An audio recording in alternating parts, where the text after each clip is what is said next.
We are back. This is Draft to Glory, and let's get right into it. It's a new day. It's a new episode, and we'll look to not only find success again in the regular season, which, hey, we did win the President's Trophy last year. We did. What happened after that in the postseason and with the draft, well, let's not talk about that. But there's reason to be positive about what could happen here in this episode today. Unfortunately, starting off, we are going to have to look at, I believe we're at the full contract number. Are we not? If so, we are going to have to make a quick trade to recoup a draft pick, and there are some other guys we need to look to sign. So actually, there will be a couple of roster moves here. We're at 49, but we are going to have to make some moves. And we'll look to recoup some draft picks. But last season, we had success. We won the President's Trophy. We get bounced in the first round. Then you have the draft, which wasn't tremendous. I lost my mind a little bit there. But we're still in a good spot. We are still in a good spot because of that top four. And we'll see what happens as we continue on this season. So as far as what we want to do, of course, goaltending, we're good to go. But defense, we have that as our top six. And then in the AHL, we might want to get rid of some people. Verkunen has to go. I think Plouffe, Goring, and Verkunen all need to go.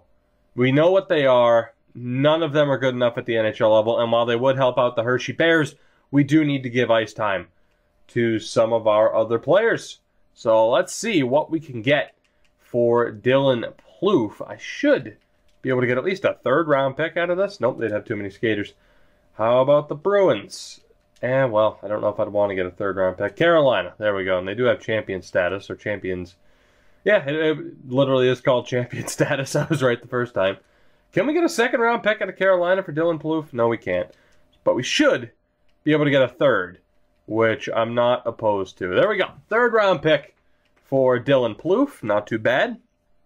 At this stage, with what we've seen in the third round and later, I'm not all that concerned, nor do I think it hurts the integrity of this series to get a third-round pick in return. At this stage, if we do get one extra medium top 9 guy, I don't think it's going to make things that much easier for us. Unfortunately for Goring, we're not going to be able to get a third. How about a fourth? Not a fourth either. Damn. Only a fifth-round pick for Goring. That's a bit of a shame. But it is what it is. Like I said, we got to clear up some spots. Hopefully, we don't lose too much in the way of morale with some of the players that we're getting rid of. Verkunen, someone who I thought had a really good chance at progressing in this series, just never made it out of the AHL, unfortunately. We'll look to send him to Colorado. Can we get a fourth-round pick for him? No, we can't. Apparently, it's not even close. But a fifth-round pick should do the job. There you go. Getting some picks back. Could I have done this off-screen? Yeah, maybe. But it's all right. It's all right. It won't add too much to the video time. So let's see. In the AHL, we have Ronkel, Janes, Malakoff, Paris Hogan, Byrne, and Punanovs, with these guys unsigned. Do I want to get rid of Malakoff? Yes. We'll keep Ronkel. He's a year younger and a point better than Malakoff. But we are going to get rid of him as well. And we'll see who we can get into the AHL lineup in return. So let's see. Wow, Roman Josi down to an 83. Can we get a fourth-round pick for Malakoff? Probably not. Wow, okay, well, that went through. Never mind. Never mind. Yes, we can. Sweet. Okay, now before we sign our players here, we are going to have to sign someone to a max level deal. Of course, a veteran player. As far as who we want to scout here, man, I'm not sure how I want to handle this, I'm not sure. I might just do the CHL for 6 weeks each and then poke around elsewhere. It's tough to say. It is really tough to say. Quite a few SHL players this year. Like, you would think a month would be enough time to scout 24 forwards, right? But still, there will be players that wouldn't show up. But screw it. We'll try WHL forwards for a month. And then free agents. Let's see what veterans are available to us this time out. Wow, Pierre-Luc Dubois is a free agent. He's looking for $8.1 million. That might have something to do with it. But surprising. David Perron, Tyler Ennis. There's a couple of guys here. A couple of guys that we could sign. The question is, are any of them morale issues? Josh Bailey, Tyler Ennis, David Perron. Let's sign Josh Bailey. I'd say he's the least likely to have it be a morale issue. And then for defensemen, if I can hit the trigger I should be hitting there. Simone Dupre, Nate Schmidt. Yeah, let's go with Simone Dupre. And we'll sign him not to a max deal. We have what? That should go down to about $9-10 million worth of cap space. So this will take a while. Wish it was like FIFA, where you could just, type out the numbers yourself and make it a little bit more easier. But that's okay. That's okay. How are you guys doing today, huh? Like I said, I'm all about the positivity today. But how are you? How are things going? Yeah. Now, generally, I am intrigued. Regardless, as far as like a comment section goes, I'll always get different types of stuff. People reacting to the video, people saying random weird shit, people being like, oh, hey, this made my day. Love watching your videos, stuff like that. So I'm always intrigued. So let me know down in the comments below. I genuinely want to know. How are you doing today? How are you doing today? You can be sarcastic as hell. You can call me an asshole for asking. Whatever. It is what it is. But let's see here. So we would have... All right, so we're good to go. I just need to... Oh, no, hold on. I'm screwing this up. I'm sorry. I'm screwing this up. Defense, we have our top 6, which is good. And then down in the AHL, let's call up Dupre. Actually, hold on. We'll wait to do that. So 1, 2, 3, 4, 5. All right, so we need to sign 3 defensemen. Probably could have held on to Malakoff, but all right with that. It's fine. So we can look at signing up to 3 defensemen. If we can't sign that many, we'll hold on to Dupre. Let's see here. Unsigned. Let's just sort by defenseman to make it easier. So we have these 3 players right here. Breland, I imagine, is at least he's a Ukrainian.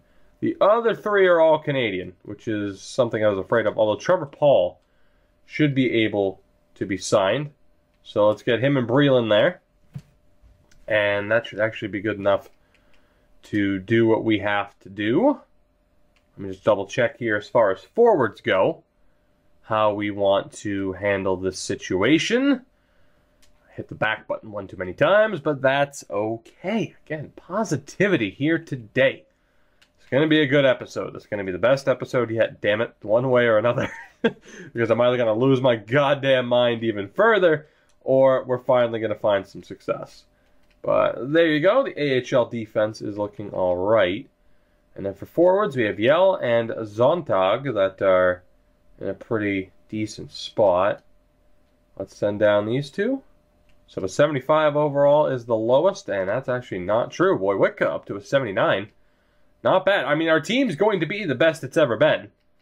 No doubt about that. You look at the amount of 78s that we have.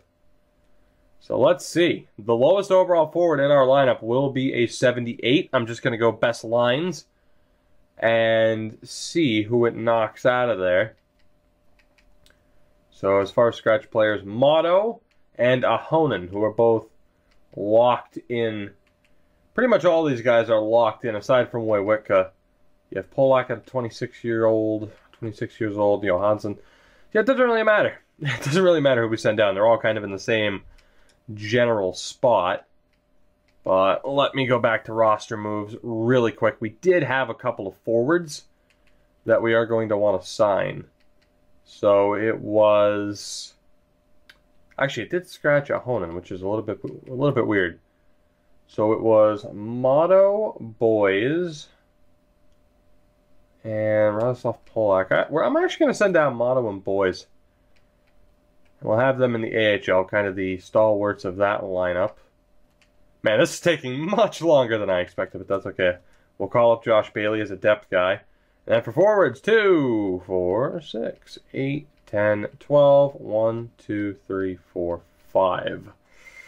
All right, so we got to get rid of a couple of people, and we have some unsigned players that need to be brought in.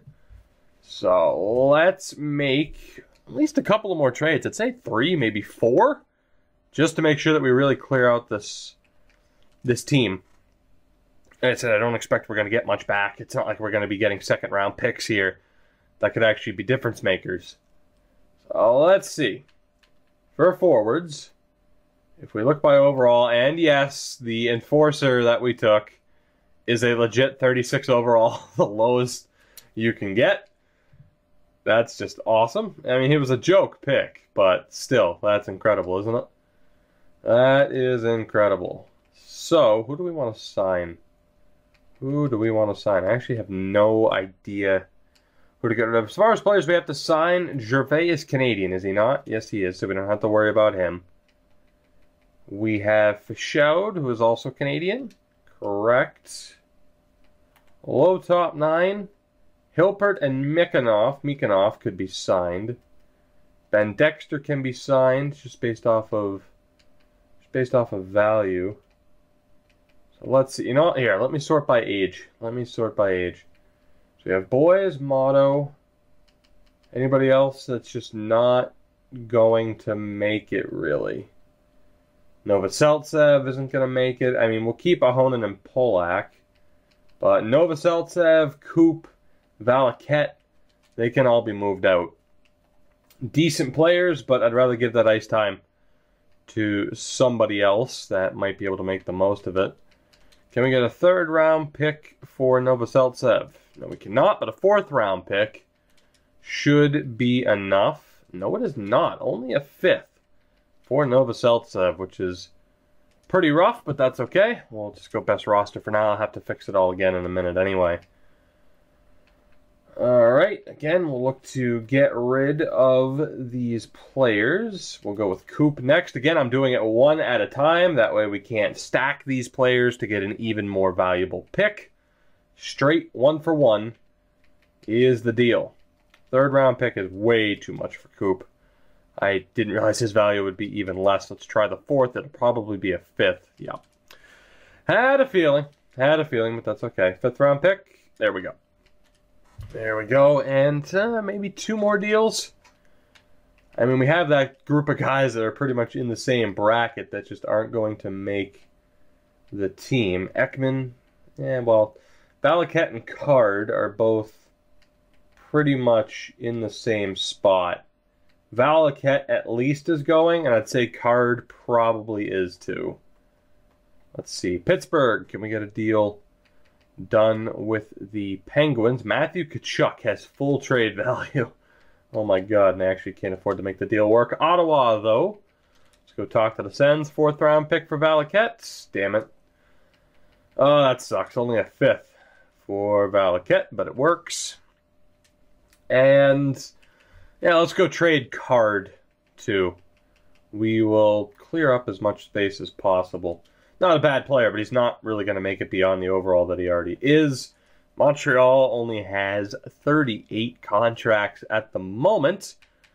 So how about a nice shiny 4th round pick for Card? Apparently not. Only a 5th. Only a 5th, but we'll make it work. There we go. Yeah, I'm sure they'll be cheering in the streets. Yay, we have 39 players signed now. So let's go through, and I'll sign pretty much whoever I can. I mean, I haven't had to really do this much roster management in this series, so it's been nice. We were going to hit the wall eventually, like this. There's a very big difference in hitting the wall in this series and the other series. This series, it's like, oh, okay, we just trade people for a bunch of 5ths. Hitting the wall in the other series means we sign 18,000 people, or, you know, have to trade people for 18,000 picks. But we'll send an offer to Parks. Gagne can't be signed. Regier can be signed, which is good. Actually, I should be sorting. Yeah, I should be sorting this off of potential. Let's go with Dexter as well, who we know we can sign. And he signed outright, which is good. None of those guys can be signed. Low top 9 isn't ideal. We did send an offer to Regier, though. And I think from there we're good. So we'll see if these guys sign. We'll take a look at what the best lines setup is in Hershey at that point. And then whether or not we should trade away one more guy, I am unsure. We'll find out in a moment. But you look at our ratings, 91, 90, and 95. Pretty damn impressive. Did the other guy sign already? Oh, I guess he must have signed. I could have sworn it said, I'll get back to you later. But I guess not. All right, cool. Well, then I just wasted some time, but that's okay. So defense, we're good.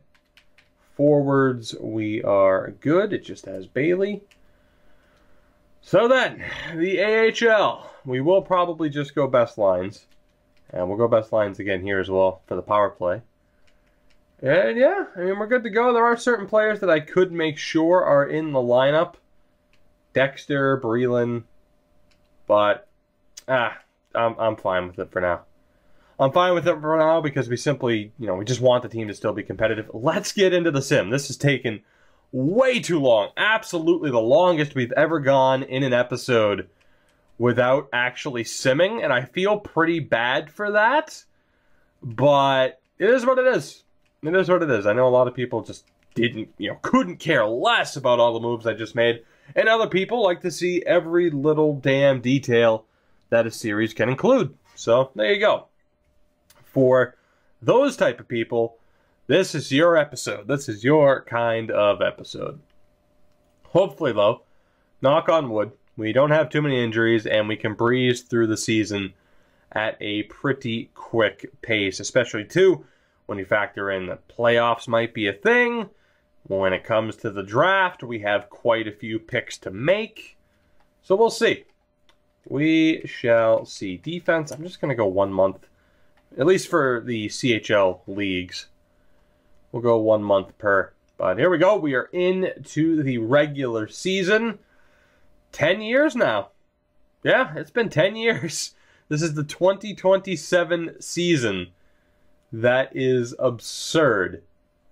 But we are here. And we'll see what the Capitals can do. The fact that I won a President's Trophy within 10 years, or literally at the 10-year mark, I take some pride in that, making the playoffs twice. But, man, yeah, the way last year ended, that was rough, wasn't it? That was rough, but we have to move on. I'm going to try my best not to complain too much about the draft. The draft, as much as I don't really like the saying, but it's fitting, the draft is what it is. Sometimes you get lucky, sometimes you make mistakes, and especially, too, when you try to balance what people are saying in the comments and you try to appease different groups of people. For the moment, or heading into this next draft, I'm, again, just going to go back to taking who I think is the best option. That's worked out relatively well so far. Obviously, there have been a few picks where we missed, particularly in the later rounds, where we could have ended up with a medium top 9 guy as opposed to a low top 9. But for the most part, my draft record isn't awful, as some people would like to say it is. I'm not saying it's the greatest. It's not a situation where every pick I've ever made has been a hit. But when people love to call for realism, I'd say that's a little bit realistic. No GM has a 100% perfect record when it comes to drafting. Which, again, for people that like realistic series, this is arguably the most realistic series I've ever done, because not every draft pick we've made has turned into a hit. The fact is, there's a reason why the ECHL is filled with players who just never crack the NHL level. That's just the way it is. It's just the way it is. Unfortunately, though, we missed some of those better picks at a really big time in the series, but overall, things are still looking okay. We have a decent record so far. And then, of course, Ralph Wojcicki goes down to injury. Impressive that Wojcicki's even made the NHL lineup.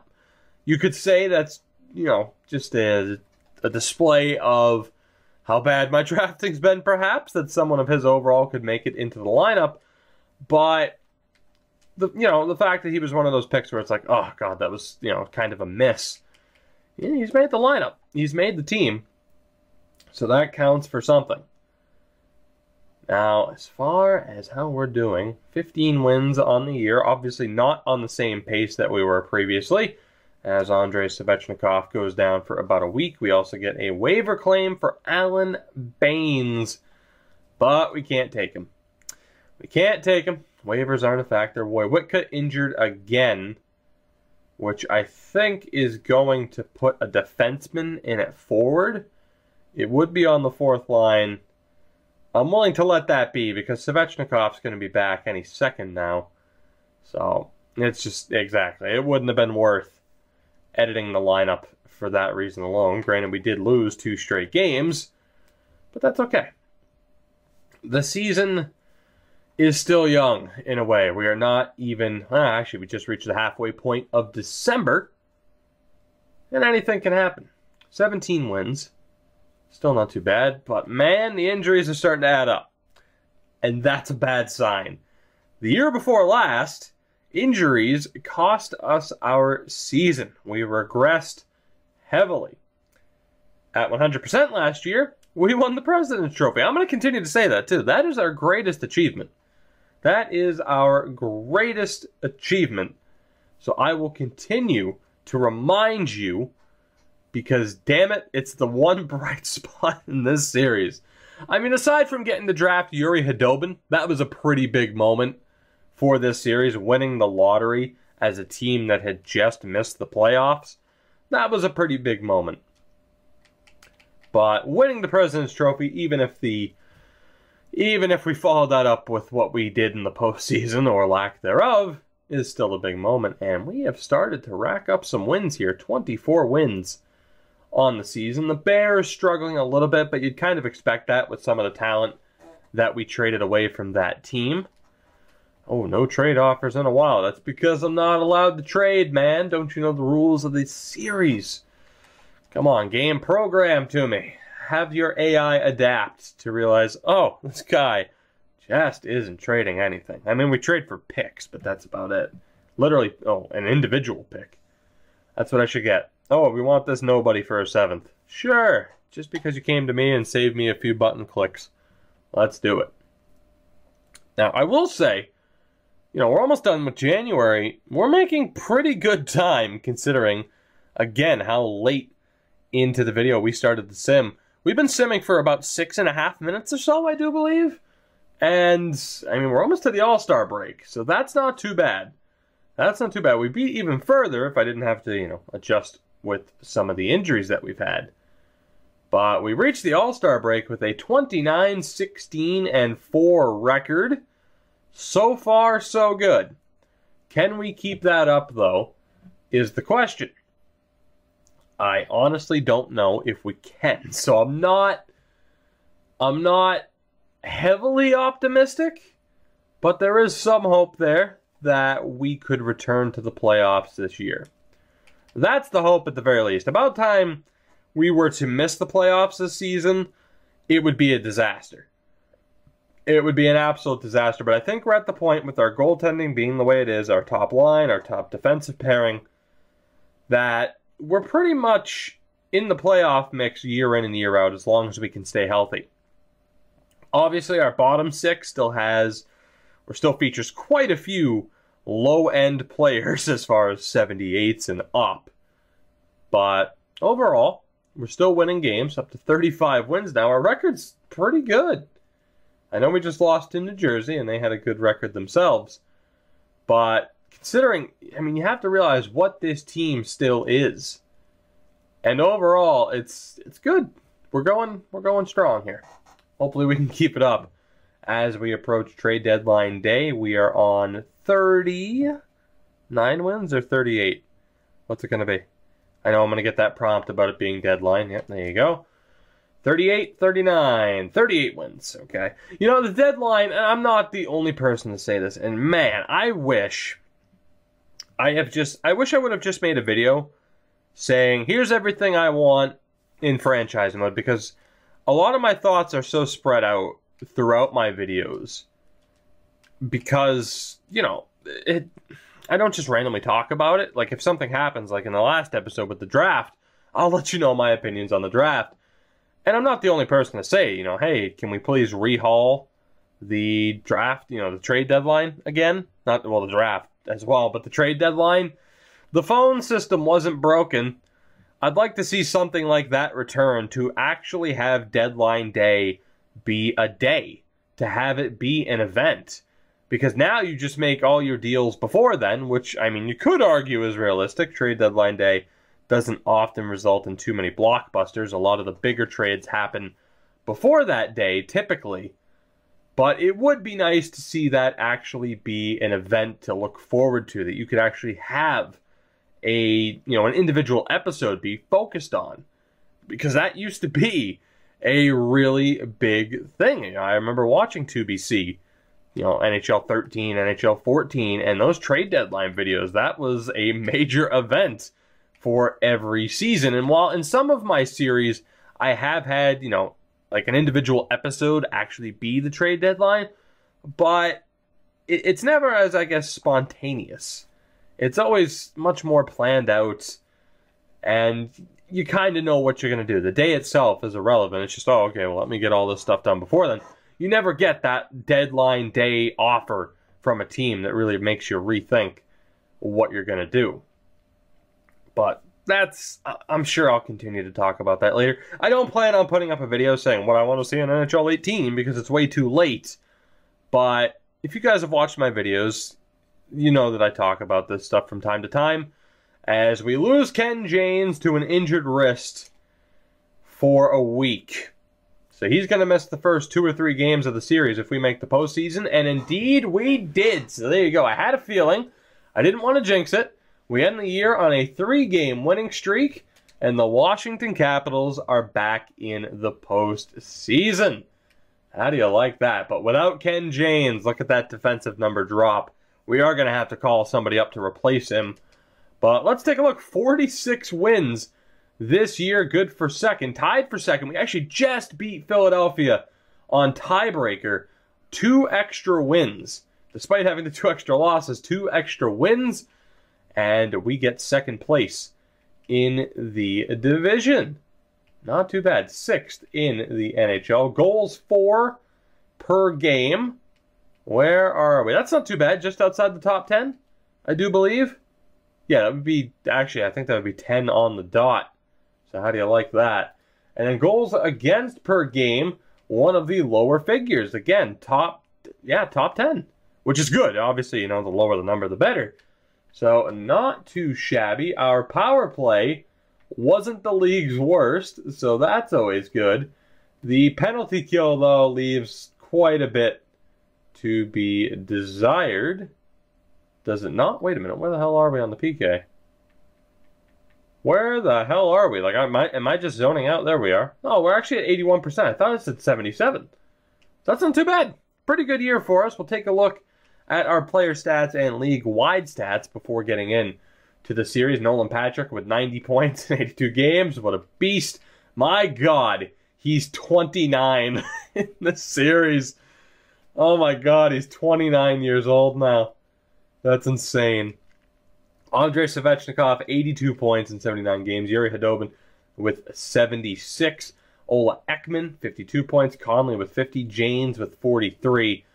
And Winquist, only 38 points.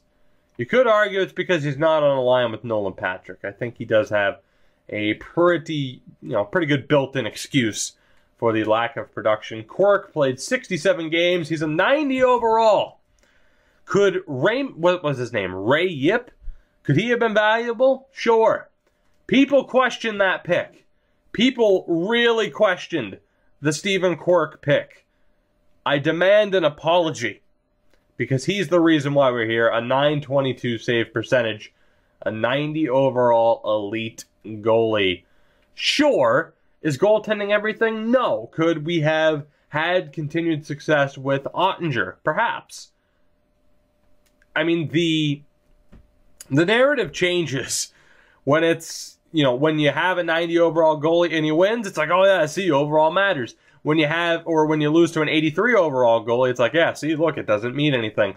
So it is tough. It's Tufty, even. You guys get my point. And speaking of Riley Tufty, 95 overall, 60 goals.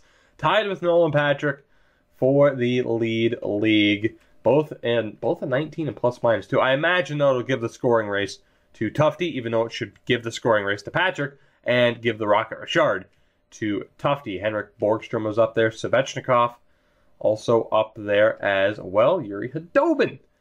Fantastic. Good stuff from the Capitals. And let's go ahead here. Let's make sure, of course, to call somebody up. We'll get the defense set. And then we'll sim this series against Philly. Now, I will, to start, go with the in-depth sim as opposed to the calendar. Last year we did that. We lost the first game 7-0. I got a bit spooked. And, sim the rest of the season from the calendar, which wasn't as exciting. We ended up losing regardless. So I'm not sure what we'll do this time out. Now, who do we call up here? Janes or Ronkel? Let's call up Ronkel. What would we be over? Wow, we'd be over the cap. Okay. Well, I mean, there's an easy fix there. I'll just send down Simone Dupre. Pretty easy fix. Jorg Ronkel. We'll get into the lineup. Conley, by the way. An 85. Clint Conley. That's shocking to me. Absolutely shocking to me that he has done as well as he has. But there you have the defense. Kim Waiting, you need to carry the weight. It is going to be pretty rough. And I thought it would put Dupre into the lineup, which is not what we want. Let's put Breedlin in.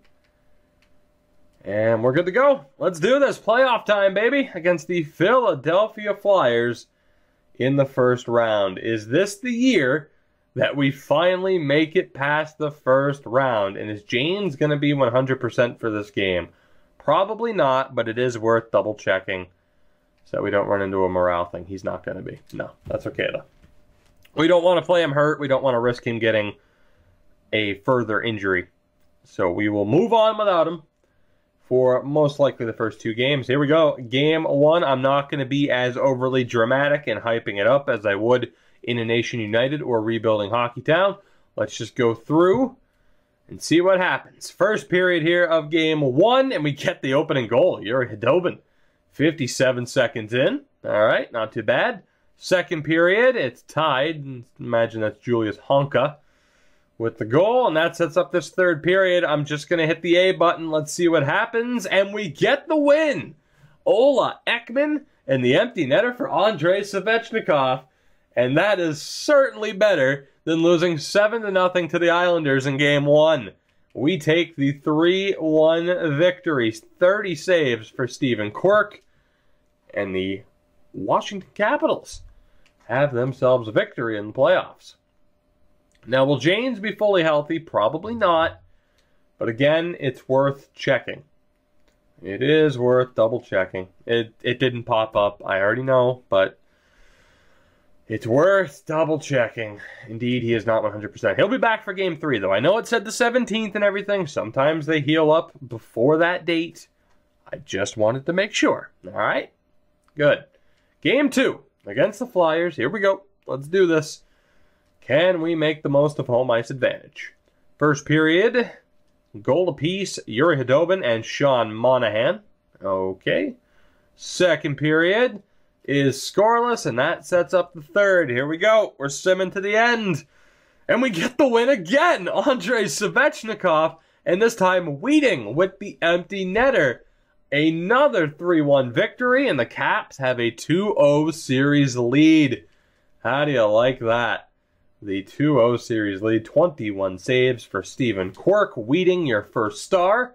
And we make the most of home ice advantage without one of our two rocks in defense. Unbelievable. And now Ken Janes comes back into this series. That is unbelievable. Rest of world, we do have a forward. I'm not going to waste my time there. I'm not going to bother. Let's scout the SHL. We'll go for 2 weeks works. We'll go for 2 weeks. Let's go edit the lines. Ronkel, you've done well so far. But Ken Janes is back.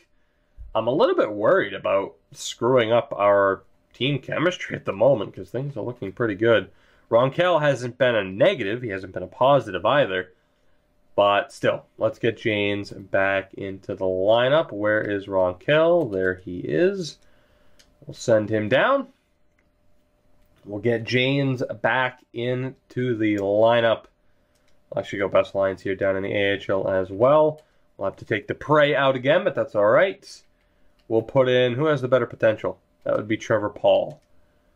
We'll put him in, and we're good. Let's do this. Game 3 as the series shifts to Philadelphia.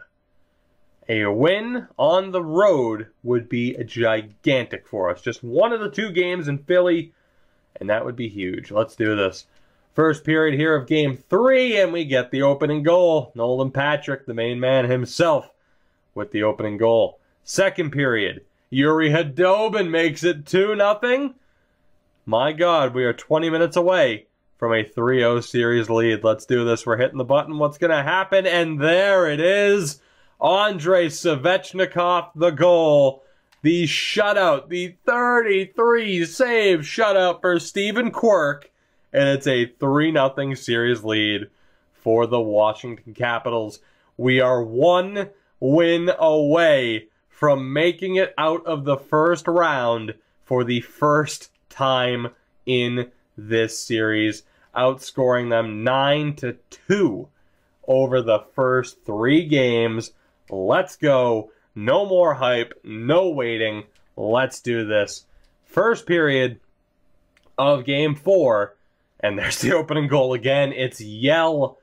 Fantastic stuff there. Sparta kicking the goalie based on where he scored. Second period, can we add to it? And we could, but unfortunately we couldn't keep Philly off the board. Callahan tied the game up. Janes gave us the 2-1 lead. And then Evgeny Kuznetsov ties the game up. That sets up this third period. And we'll sim it live. That's fine. We will sim it live. And we'll find out. Are we moving on to the second round for the first time? Power play for Philadelphia. An extended power play for Philadelphia. But we're able to kill it off. 5 minutes to go. Next goal will win this game. And we're going to have to wait until overtime to find out. But we're not going to have to wait for long. Let's hit the button. Let's go. Will the series end here? Or are we going back to Washington? Yes, we are. Bishowed with the winner. Unfortunately, no sweep for the Caps. But we still have the 3-1 series lead. And let's go. Game 5 on home ice. It's not like we're going to make any lineup changes. We are locked in. Let's do this. Game 5. Back home. Let's go. First period. And that's... Philly's offense is starting to wake up, man. We got the opening goal with Johansson, but then it's Slavin and Stone giving Philly the 2-1 lead. We were outshot 16-7. That's pretty damn rough. Second period. Can we tie it up? Holy God. Like, what the fuck just happened? Oh my God. I wish I had simmed the period live. Holy shit. Wow. 7 goals in that second period. Let's dissect this as Andrei Svechnikov gets a hat trick in under 5 minutes. 3 straight goals for Svechnikov, and then Ola Eriksson scores on Marcus Högberg, of all people. But then we collapse. 4 straight goals to take the 5-2 lead, and all of a sudden, Honka, Bennett, and Callahan. It's 5-all as we head into the third period.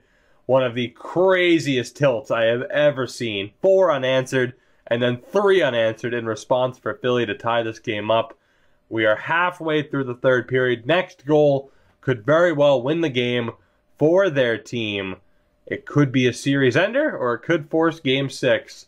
It's one or the other, and again, we're going to have to wait until overtime to find out. Who's it going to be? Can we win a series for the first time? Power play for the Flyers. It's killed off. Power play for ourselves. We can't... No! God damn it. Come on, guys. Oh, my God. Callahan, the winner. 4 unanswered goals for us in the second period, and then in response, ultimately, 4 unanswered for the Flyers. And they have forced Game 6. And yes, I'm panicking. Wow. Svechnikov tried like hell to lead the way. Game 6, let's go. Come on, end it here. End it here. If we blow a 3-0 series lead after what happened in the last episode, I'm going to have a mental breakdown. First period of Game 6, and it's 2 goals apiece. Fashode and Honka gave them the early lead, but then Svechnikov and Khudobin, under a minute apart, tie the game up. Second period. Oh my God, Ian McCoshen, the goal. And that sets up the third period. The Flyers are 20 minutes away from sending this to Game 7, but a power play goal for Nolan Patrick could delay that or ultimately change those plans. Halfway through the third, next goal could be the decider in this series. Are we going to overtime again? Yes, we are, for the third time. Will the third time be the charm? Let's go. Overtime. Is the series over, or are we going to Game 6? 5-on-3 power play for the Caps that we can't do anything with. Oh, no. It's going to happen, isn't it? It's going to happen. Holy hell, this is a long overtime. Are we going back to Washington for Game 7? Oh my God, we gotta wait for double overtime to find out. Alright. Alright. Admittingly, I'm starting to lose my voice a bit. I've recorded quite a few videos tonight. So I'm sorry if my excitement level isn't that high, but man, overtime. Second overtime. Here we go. Come on, power play for the Flyers. Oh my God. LeCavalier. From a terrible angle. And the Philadelphia Flyers have forced Game 7. Of all the fucking teams to do this, it's the Flyers. Oh my God. I don't know what to say, guys. I have nothing to say. Game 7 on home ice. First period is scoreless, surprisingly. Second period, 2 goals each. Ferk, Khudobin, Kuznetsov, Patrick on Marcus Högberg. If we get eliminated by Marcus Högberg, oh my God, if we get eliminated after having a 3-0 series lead, it comes down to this. Third period of Game 7. Early power play for the Caps. We can't do anything with it. Oh my God. Oh my God. Halfway through the third. Next goal will win the series for their team. Oh my God, we're going to overtime for the 4th time. And in Game 7. Let's go. Will it end early? Power play for Philly. Oh my God, we killed it off. Please. Another power play for Philly. Come on. Oh my God. Oh my God, please. Somebody. Nolan, Khudobin, Weeding, Janes, Svechnikov, Santa Claus, the Easter Bunny. Oh my God.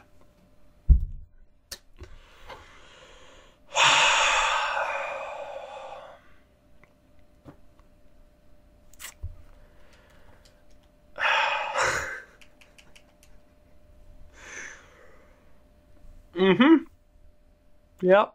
That. Would you guys mind if the rest of the video is silent? If I just sit here and go through the draft in silence? Would you mind? Because I have nothing to say. I have nothing to say. A lot of times with my frustration, I hype it up, obviously. I've said in the past that I don't go too over the top with reactions. I'm never going to be like a PewDiePie type with the reactions because that's just not my personality. Sometimes, like if it's an Ultimate Team game, I get into it. Like if you watch the last episode of Pork's Battalion, you'll know I get a little bit fired up. But I can't fake over-the-top reactions. I wish I could. I wish I could. Like, there are some FIFA guys that fucking throw chairs across the room. Boy, don't I wish I could do that right now, but I couldn't afford to replace the chair. I can't fake. Like, this reaction of mine is genuine. I am so frustrated and so pissed off right now. And so not depressed, because I know depression. And it'd be stupid to call this depression. I'm broken, I think. I think that's the right term for it. So I'm going to delete this series. No, I'm just kidding. Oh my god. Of course it did. Yep. Well, let you have a look at the New York Islanders. They got some pretty good players. They have a good goaltender. We had a 3-0 series lead in the first round. Nolan Patrick has it even worse than Ovechkin. Because Nolan Patrick can't get past the first round of the playoffs. He is 29 years old. And he can't get past the first round of the playoffs. We have gone to 7 games now twice. 3 postseason appearances. I think New Jersey, yeah, we went to, no, did we go to 6 against, in the first time we made it against New Jersey? I don't remember. I genuinely don't remember. Point being, from President's Trophy winners to the next year, having a 3-0 series lead and blowing it. It just makes you sick to your stomach. It really does. And I'm not going to say anything detail-wise because I don't know when the next episode will come out. Not of this. I recorded this after recording the 32nd episode of Bork's Battalion, which might not be up by the time this video goes up. But I'm just saying, remember that. Remember that I brought that up. So when you do eventually watch Bork's Battalion, and then you watch this, and realize what kind of night it's been for me, well then, you'll understand my demeanor at the moment. But that's what you get. That's what this game is. Ups and downs, peaks and valleys. And it is what it is. Now, as far as this draft goes, I have low expectation. We have 2 guys here projected in the first round. We have a guy who's an exact top 6, Junior Harvey, 17-year-old power forward for the Oshawa Generals. And, yeah, he looks like the good pick. I mean, some people are probably saying, no, take Lynch, take Gamble, Xavier Gamble, take Fatinos. Nope, going with my gut, going with Harvey, even though power forwards don't always progress the way you'd like them to. Medium top 6! Yay! He wasn't low top 6 for once. Detroit making deals, Miller and Kucherov. Oh my god. And we have one better pick. We get a better pick than the Flyers, too. So that's hilarious. Second round, 3 guys left projected. We have the defenseman in Stanislav Burmistrov. We have the Swede Nicholas Naslund. And we have Miroslav Kvapil. Right. Well, I'm probably just going to go with the forward. The Swedish forward in Naslund. Medium top 9. Not too shabby.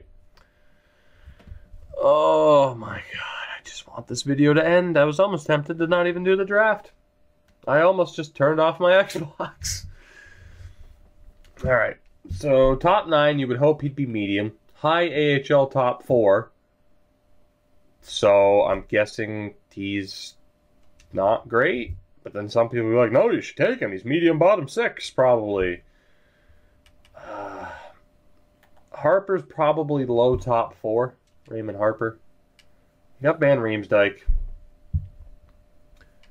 The question is, I could go with Xavier Heward because we don't know much about him.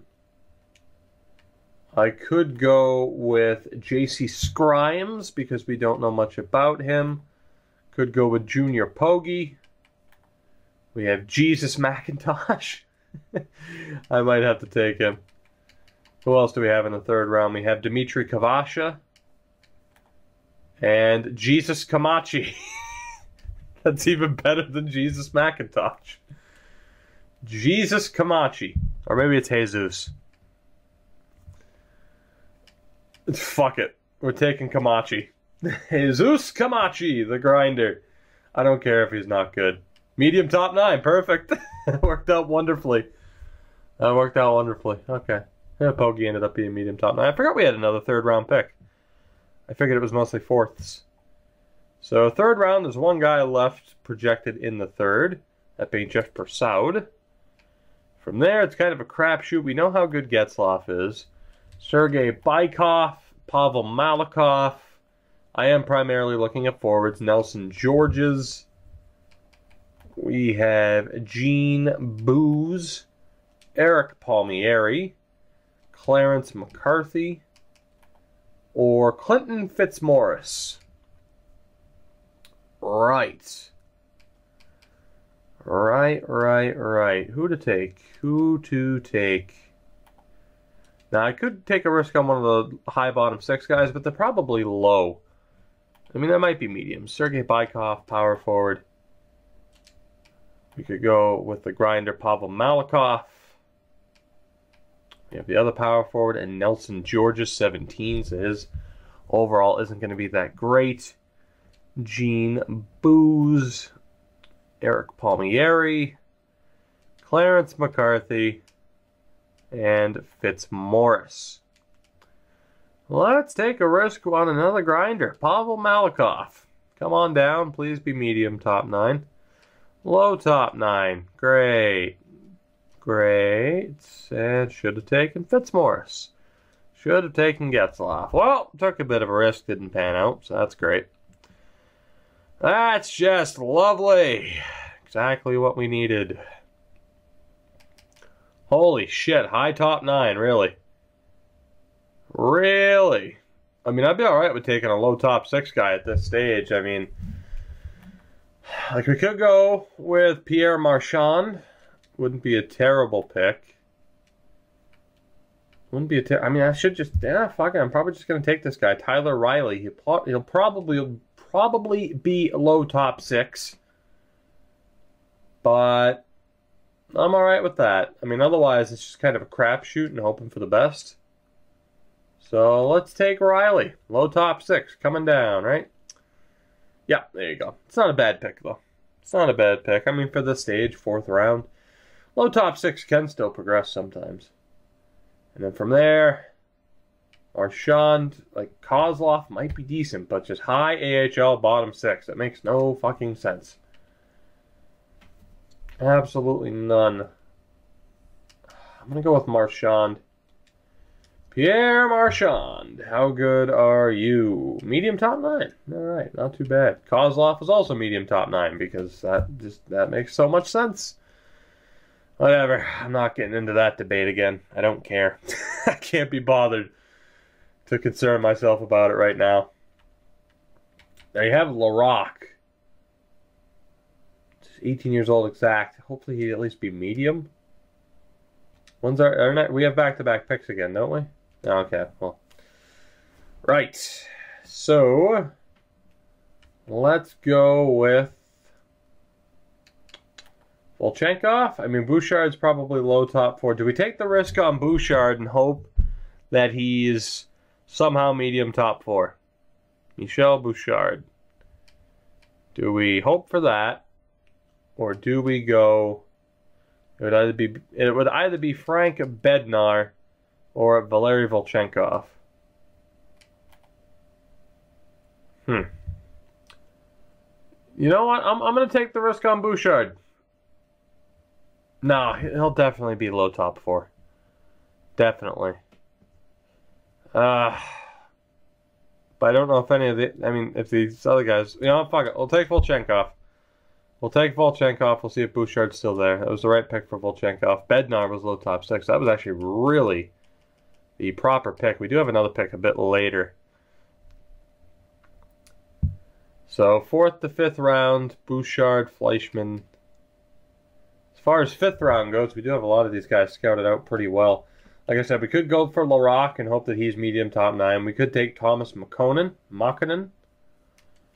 See what he eventually becomes. All these other guys, like high AHL bottom 6. How good is he going to be? Marcel Poulin. I mean, the last guy to have that potential ended up being medium top 9, right? So, that's something.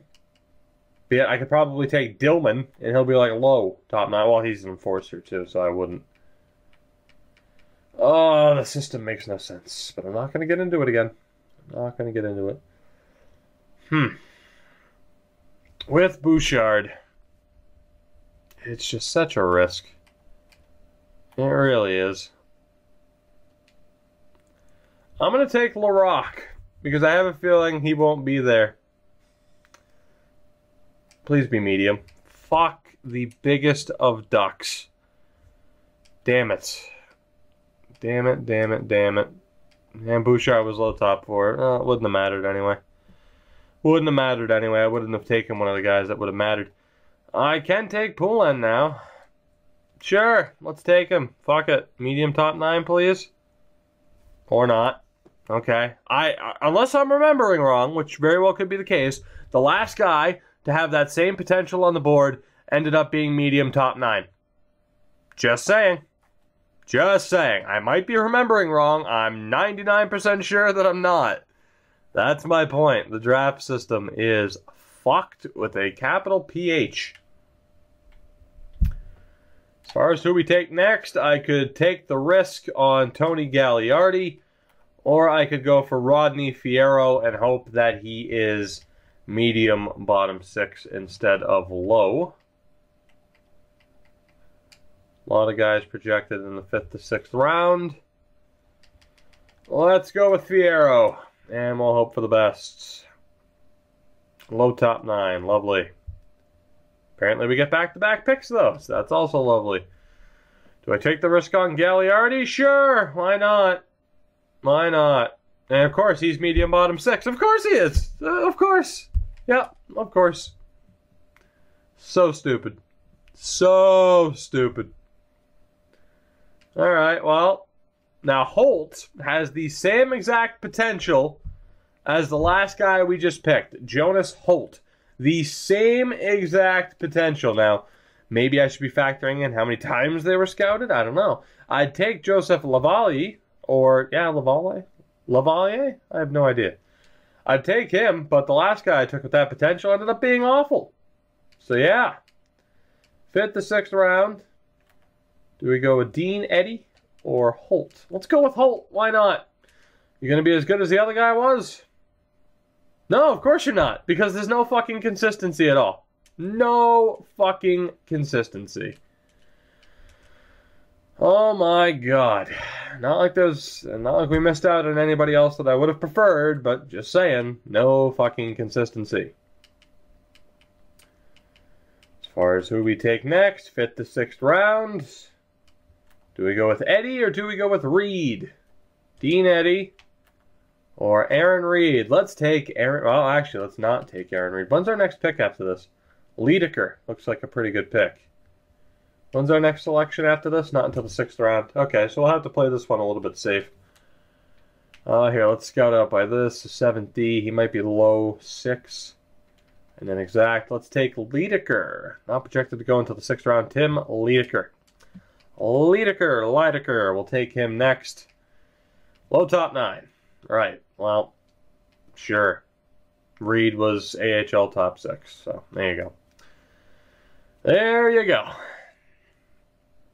The past 2 episodes have been so brutal. So brutal. We have Ladislav Shatan.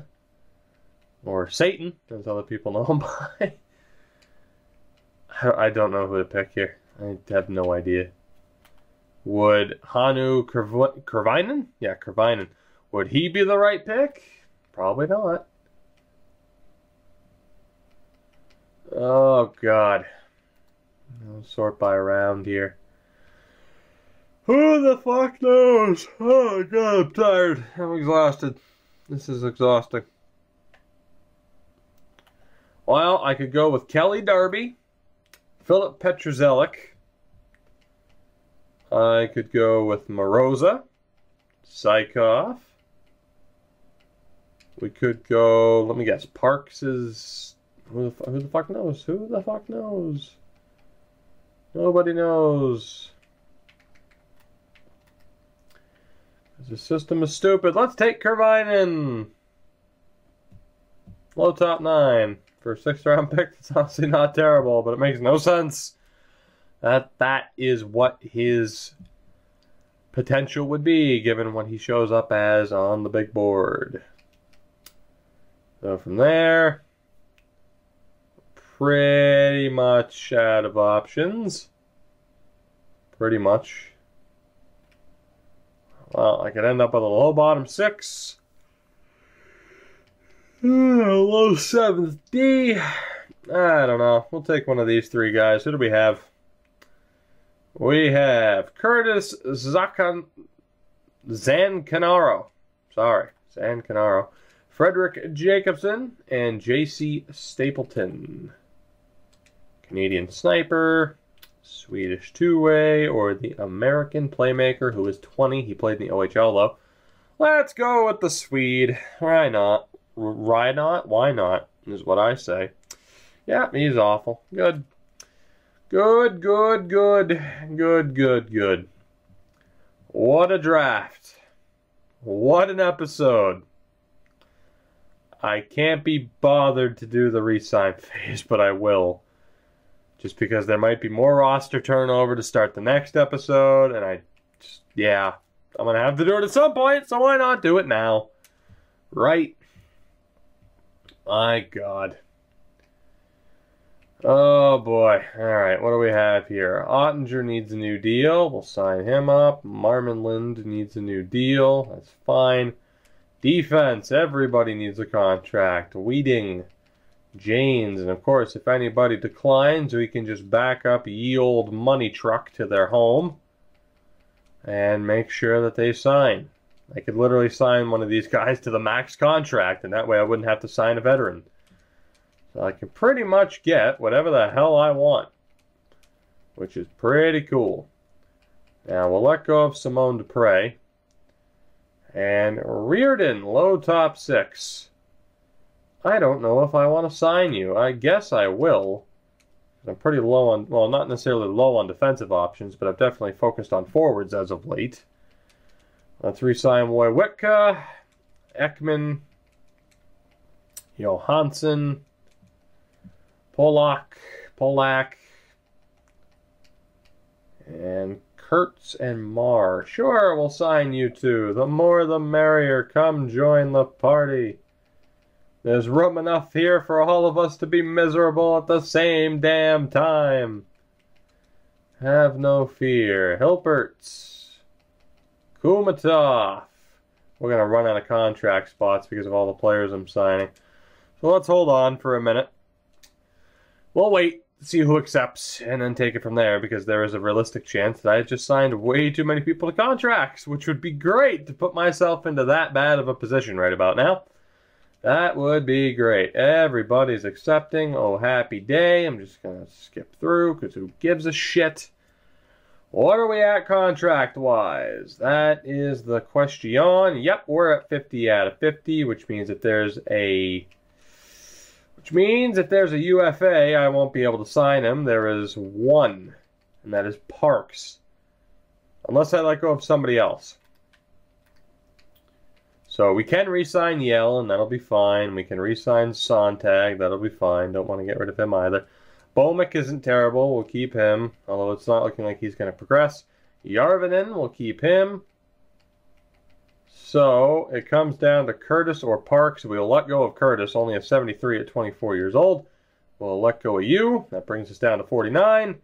And then we'll look to sign Parks. Not like he's great, but that's fine. We'll have to make trades in the preseason.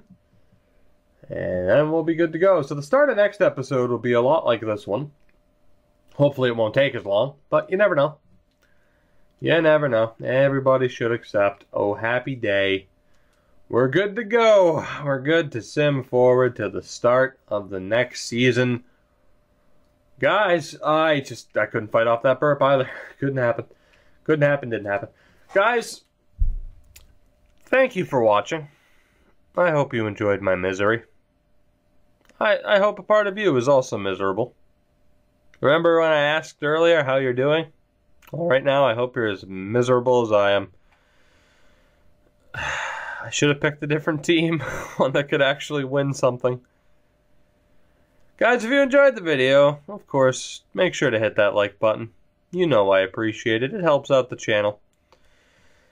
And it is greatly appreciated. If you haven't already, make sure to subscribe because, boy, you're not going to want to miss what's next. You can also follow me on Twitter at Tuki24 and join the notification squad to make sure that you never miss a video. And I'll see you guys in the next episode of Draft to Glory. Or in this instance, Draft to Mediocrity and never get beyond the border of mediocrity. Because we suck. We absolutely suck. And can't get past the fucking first round because of the curse of Alex Ovechkin. I'll see you guys next time.